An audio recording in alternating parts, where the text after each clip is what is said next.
Hello my dear aspirants, I welcome you all to this video from Believers IS Academy.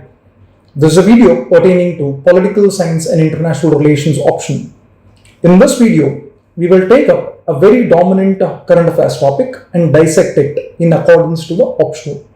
We will try and understand what is the relevance of this current affairs topic to the particular optional. Today, we will take up the most dominant current affairs of 2026, which is the US-Israel-Iran conflict and the concurrent ceasefire that has taken place. What has been this issue per se? The US-Iran-Israel conflict escalated into direct military confrontation involving strikes upon Iranian nuclear facilities as well as missile strikes, as well as leading to regional instability.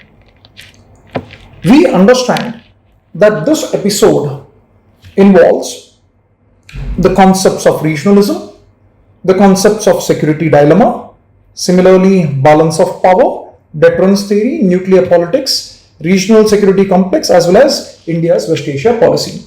We will try and understand each of them separately in this topic. Let us try and understand what is the background of this particular conflict that has been raging for the past few months. Everything begins with the Iranian Revolution of 1979. Prior to 1979, Iran as a nation was under monarchy. Reza Shah Pahlavi of the Pahlavi dynasty was the king of Iran, and this Shah of Iran was a pro-Western monarch. That means he was economically integrated with Western countries, and the oil exploration as well as the oil distribution happened with the concurrent of the West. Now, as soon as the Islamic Revolution was successful in 1979, Iran converted itself from monarchy into a theocracy, whereby a supreme leader would take charge. Supreme religious leader would take charge in Iran.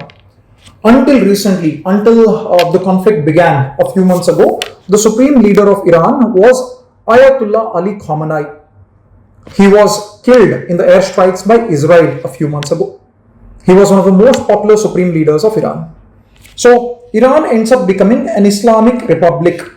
However, this is not that important per se as to what would happen from now. This theocratic political establishment very soon declared that it would be severing its ties from the West and it would follow its theology in its political system. So, soon the relations with Israel as well as USA start deteriorating. Right? A decade ago, Iran pronounces to the world that they are enriching uranium in their facilities. This immediately raises alarm in Israel. If you look at the regional power structure in the Middle East, you would see that Israel and Iran, they both see to each other as enemies. So it was in the national interest of Israel to not allow Iran developing its nuclear weapons. So one of the very dominant reasons as to why this conflict has been raging so long is the potential of Iran going ahead and developing nuclear weapons. Iran has a disproportionate influence in the entire Middle East. So if Iran acquires nuclear weapons, it would directly be a great national security threat to Israel per se. So for Israel, Iran not having a nuclear weapon is a great goal that they want to achieve. So as soon as the nuclear issue came into conflict, Israel raised the banners, and Israel went ahead with USA, and USA has been a long-term ally of Israel. So USA had to enter this conflict in support of Israel. Per se, USA did not have large conflicts with Iran itself. However, because Israel was involved, USA had to get involved as well. So what ended up happening is a lot of proxy conflicts. What are these proxy conflicts? Proxies are regional organizations, especially military in nature, who fight for their masters somewhere else, such as Hezbollah. In the recent current affairs, we see how Israel started targeting Lebanon. We can see this, how Israel, I would want to show you this, how Israel started targeting Lebanon, a country to its north, because Lebanon has a military organization called as Hezbollah. Now, Hezbollah in Lebanon works for Iran. So, by targeting Hezbollah, Israel wanted to weaken Iran's influence in its near neighborhood. The same is true for Hamas as well. Now, Hamas was a military organization that operated through the West Bank or Palestine, as we say. Israel went ahead and devastated Hamas again because Hamas, to a certain extent, was also acting as a proxy of Iran. So, the intention of Israel attacking so many neighboring countries here is to weaken the influence of Iran in its neighborhood. So, the same went ahead with the Syrian theater, where we saw Iran's proxies are fighting against Israel in Syria. So, this whole Middle East is a powder keg which is ready to explode at any particular point of time. There are too many dominant players, there are too many conflictual interests, and there are too many countries which want to grow to the extent wherein they maintain a hegemonic dominance. Finally, what ended up happening because of this particular issue? The nuclear question escalated into a war. The nuclear negotiations that were happening for the past decade between the West and Iran, they finally collapsed. Israel and US started launching strikes upon Iranian nuclear facilities. If you remember, a few of the Iranian nuclear facilities were built deep underground. So USA sent in B-2 bombers with massive potential to damage these nuclear facilities. What would have been the Iranian response in this particular episode? Iran, in response, started launching missile and drone attacks. In fact, I believe USA and Israel would have not really anticipated that Iran would be so powerful enough that it could actually start launching or attacking back Israel or threaten US interests in the Middle East. Iran, as a country, showcased that it unilaterally had the potential. Remember this point, Iran has been almost isolated in its geopolitics. The economic sanctions imposed on Iran, the political pariah that Iran is today, have crippled it to a great extent. Yet, Iran showcased the power to bounce back and threaten Israel as well as US interest in Middle East. So, this is something that probably US had not anticipated and US was not ready to accept as well. So, Iran went ahead and started imposing threats to the regional shipping as well as US interest in Middle East. If you remember, a few weeks ago, Iran went ahead and imposed a barrier kinds or a toll upon ships passing through the Strait of Hormuz. Iran said, I am the one who control the Strait of Hormuz, so I'll be imposing a kind of a economic blockade upon the Strait of Hormuz. Finally, matters came to a point where US realized that continuing these hostilities are not in its favor, economic favor. So US President Donald Trump went ahead and called for a ceasefire. He was the one who initiated the ceasefire. And a few days ago, that is on the June of 2026, both US negotiators as well as Iranian negotiators had to meet at Geneva in Switzerland. Both indeed met. However, Iran walked out of the negotiations. Unilaterally, Iran said, we do not want to continue negotiating with Iran or Israel because Israel had continued bombing Lebanon.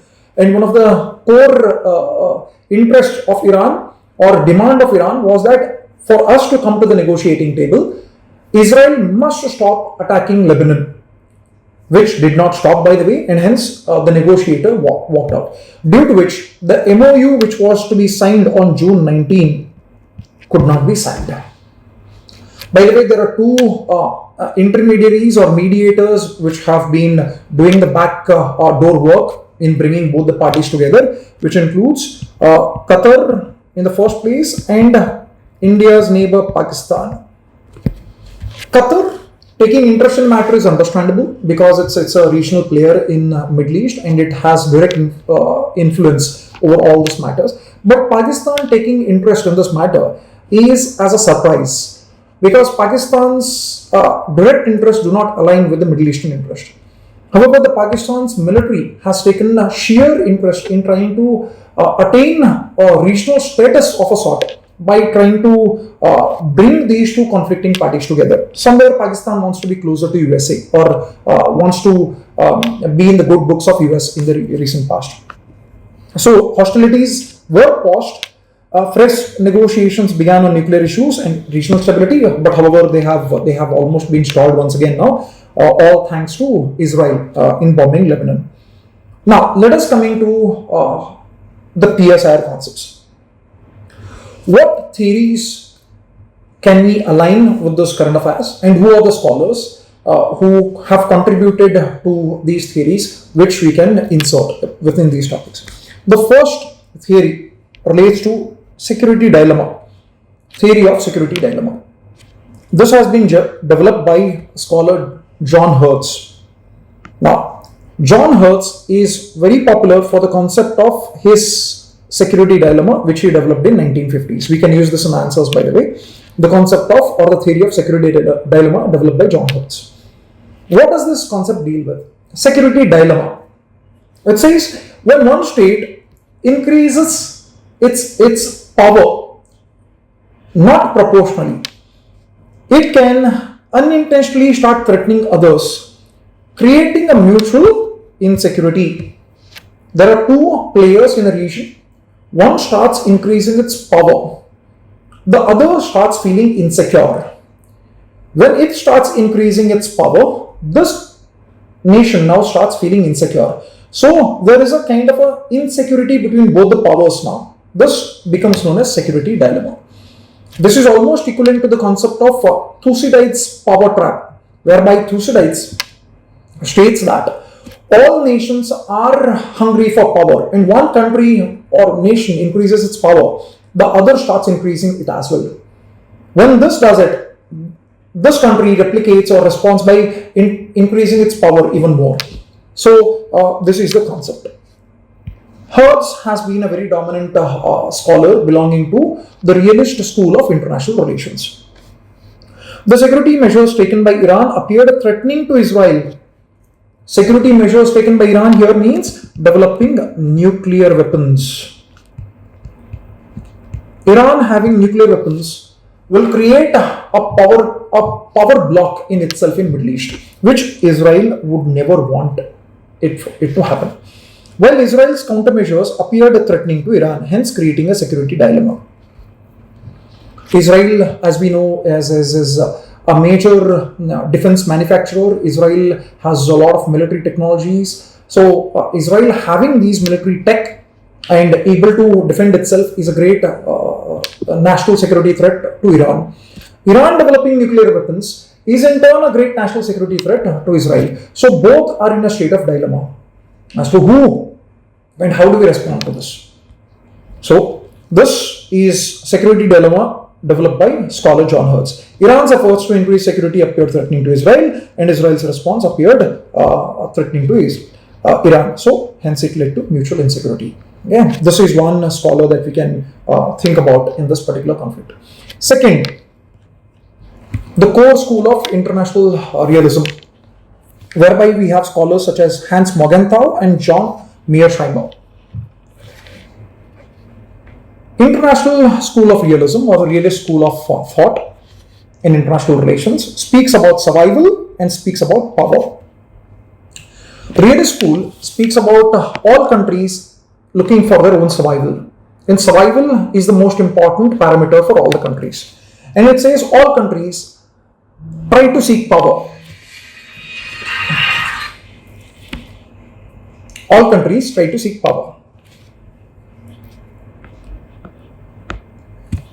We speak about Hans Morgenthau. Hans Morgenthau is referred to as the father of classical realism. Hans Morgenthau developed his theory of classical realism in response to the American geopolitics of the early 1900s.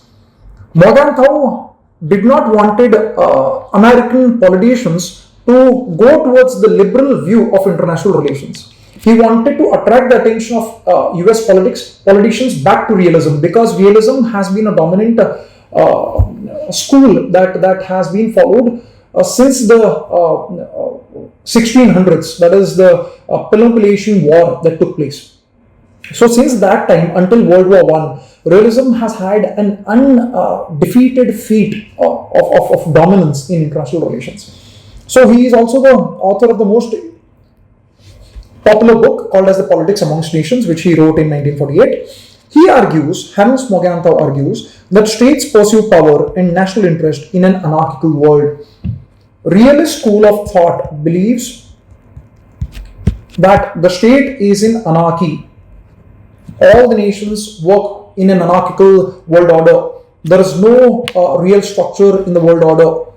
Hence, because the states are in anarchy, everybody has to look for themselves. Hence, they refer for or call for self-help.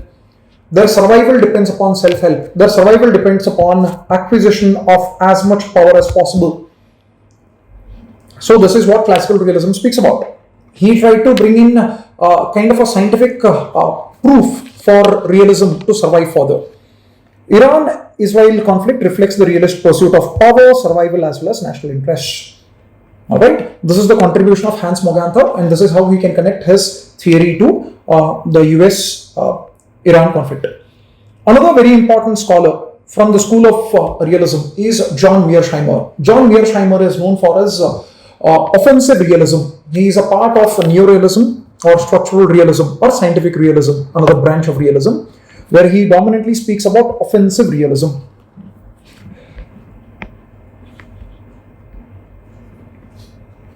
He is the author of a very popular book called as The Tragedy of Great Power Politics.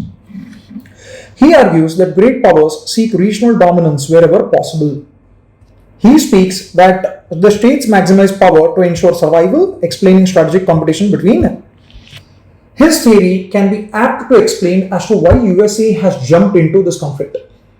According to his theory, great powers do not wait for other nations to acquire power.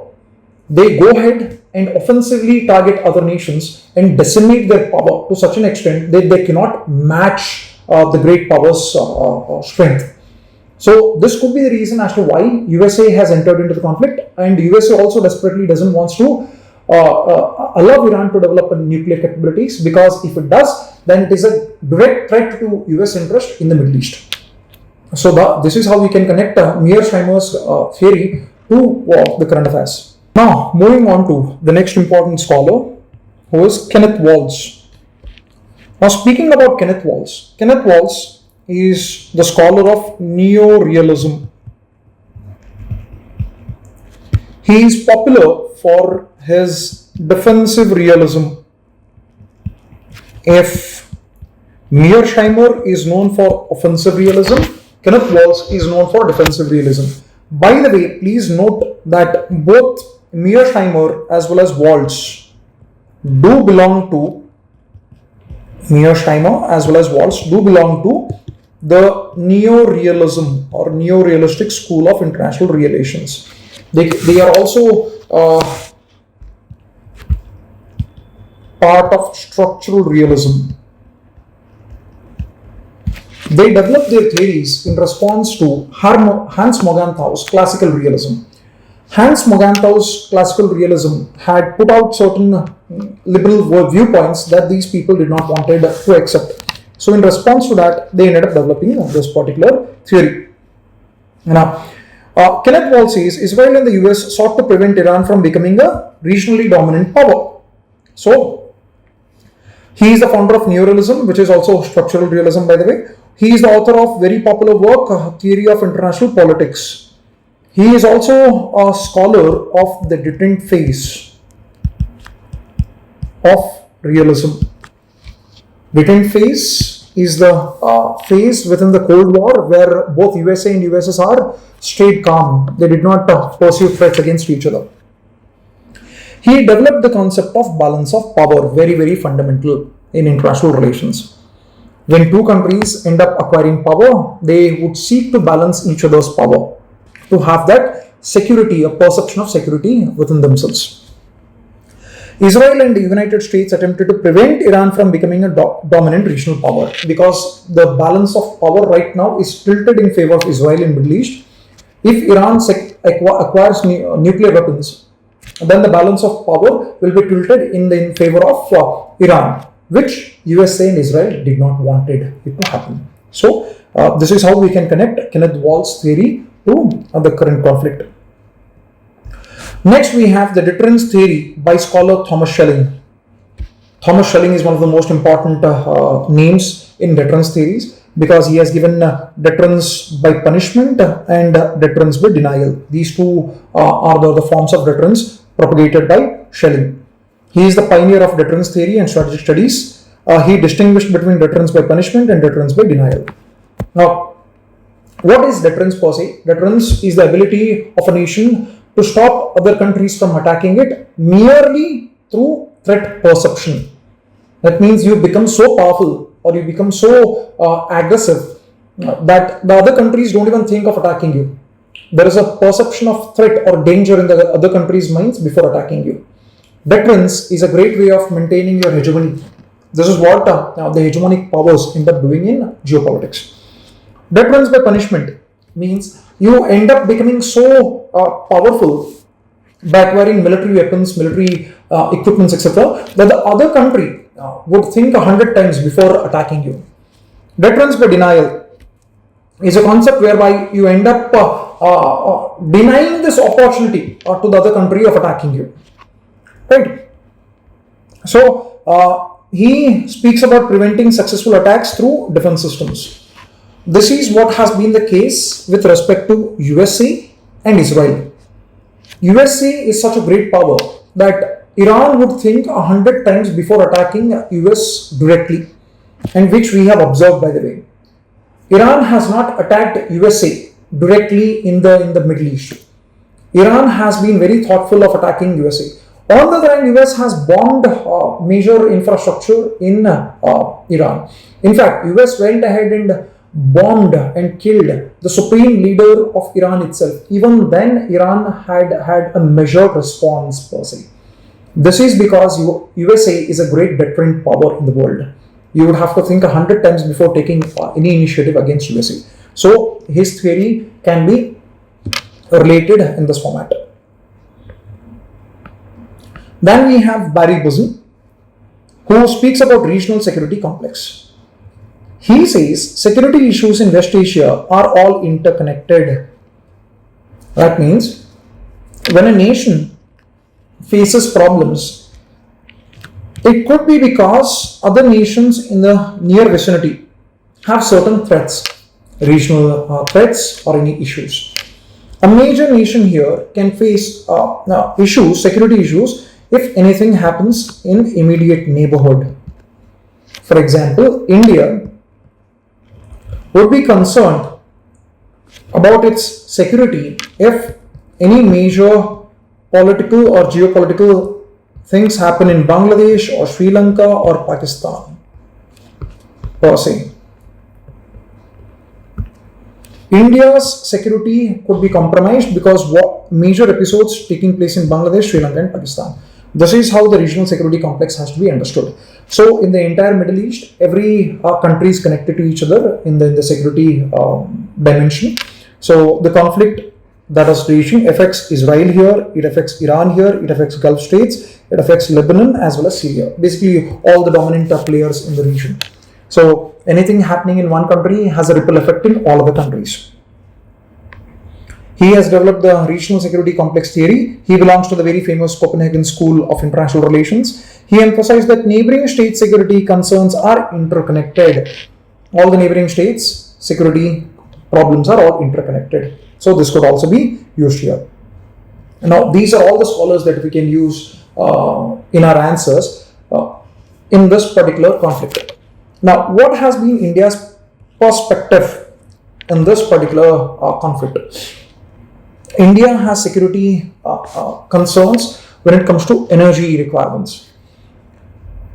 The conflict that rages in the Middle East will have direct impact upon India's oil supplies as well as prices. Iran is one of the most dominant suppliers of oil to India, along with other Middle Eastern countries. India procures oil through Iran, through Saudi Arabia, through UAE, through Qatar, etc. Because the Strait of Hormuz was closed and the ships were not allowed to cross it, immediately India came under energy stress, where India's oil supplies plummeted. On the other hand, because of economic sanctions, India could not also procure oil in great quantum from Russia. Right? So this is one of the major threat to India because of what is happening in the Middle East. India also gets negatively affected on its strategic autonomy. How so? Because India independently maintains relations with Iran, Israel, as well as United States. Now India has to maintain this balancing act between Iran also and between the group of Israel and USA. Any closeness with Iran or any closeness with USA will be portrayed as if India is biased in this conflict, and India doesn't need to be that particularly so. So India has to maintain its strategic autonomy of dealing with Iran independently of the influence of US or Israel. Also, this particular episode has an impact upon India's regional instability, which basically means India's investments in Chabahar port can come under massive stress. Now, Chabahar port is a port that is present in Iran. Give me a second, let me go back. Yes. So, Chabahar port is a port that is located in southern Iran, which connects Iran with India.